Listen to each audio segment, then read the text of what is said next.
नमस्ते, Acme vision Shajapur से मैं प्रबोध रोकड़े pb.net के वीडियो में आपका स्वागत करता हूँ। आज का टॉपिक है CIL या MSIL अर्थात माइक्रोसॉफ्ट इंटरमीडिएट लैंग्वेज या common intermediate language. First sem में आपने सिस्टम सॉफ्टवेयर के बारे में पढ़ा है, जिसमें आपने इंटरप्रेटर और कंपाइलर के बारे में पढ़ा है। प्रोग्रामर जो कोड लिखता है उसे हम सोर्स कोड कहते हैं, लेकिन वह सोर्स कोड प्रोग्रामर को समझने वाली भाषा में होता है, साधारणतः इंग्लिश में होता है।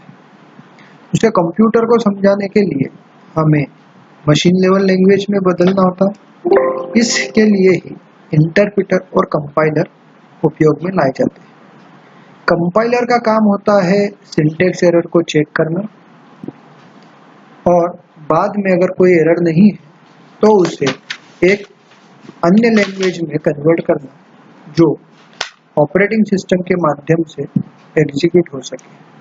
हम जानते हैं कि .NET टेक्नोलॉजी 4 भाषाओं को सपोर्ट करती है, जो C#, विजुअल बेसिक, JavaScript और Fox है।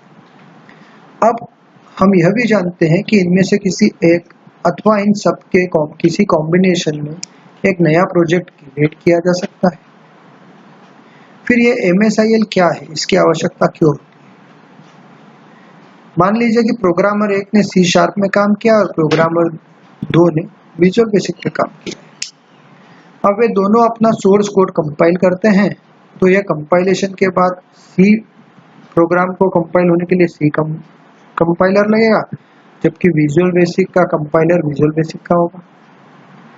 पुरानी भाषाएं सीधे मशीन कोड में कन्वर्ट कर देती थी, जो EXE के रूप में होती थी और ऑपरेटिंग सिस्टम उसे सीधे एग्जीक्यूट कर सकता था।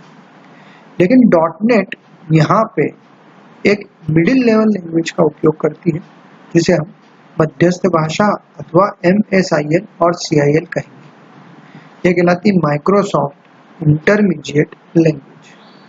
अब यह क्या करती है? यह एक प्रकार का कॉम्बिनेशन है जो आपकी EXE या DLL फाइल को जनरेट करेगी। यह कंपाइल कोड के साथ में कुछ एडिशनल जानकारी जोड़ देती है, जिसे हम मेटा डाटा कहते हैं, जो कहलाता है डाटा अबाउट डाटा। ऐसा डाटा जो किसी अन्य डाटा की सूचना अपने अंदर समाहित करता है, उसे हम मेटा डाटा कहते हैं। और इस MSIL को आप किसी निश्चित कंप्यूटर स्पेसिफिकेशन के आधार पर जस्ट इन टाइम कंपाइलर को प्रदान करके उसे नेटिव कोड में बदलते हैं, अर्थात उस मशीन की भाषा में बदलते हैं जिस पे एग्जीक्यूट हो रहा है, और बाद में ऑपरेटिंग सिस्टम इसे एग्जीक्यूट करता है। इसलिए यहाँ पे पहले कंपाइलेशन होता है, बाद में वो कंपाइल्ड कोड MSIL में बदलता है, जिसमें मेटा डाटा भी शामिल होता है, और इस MSIL को जस्ट इन टाइम कंपाइलर की सहायता से नेटिव कोड में बदल के एग्जीक्यूशन के लिए उपलब्ध कराया जाता है। अतः चूंकि यह भाषा कंपाइलेशन और रन टाइम के मध्य में आती है, अतः हम इसे इंटरमीडिएट या मध्यस्थ भाषा कह रहे हैं। यह जो MSIL है, यह प्लेटफॉर्म इंडिपेंडेंट होती है और यह किसी भी कॉमन लैंग्वेज इंफ्रास्ट्रक्चर को सपोर्ट करती है जो विंडोज .NET में उपलब्ध है। तो इसे हम MSIL या कॉमन इंटरमीडिएट लैंग्वेज कहते हैं।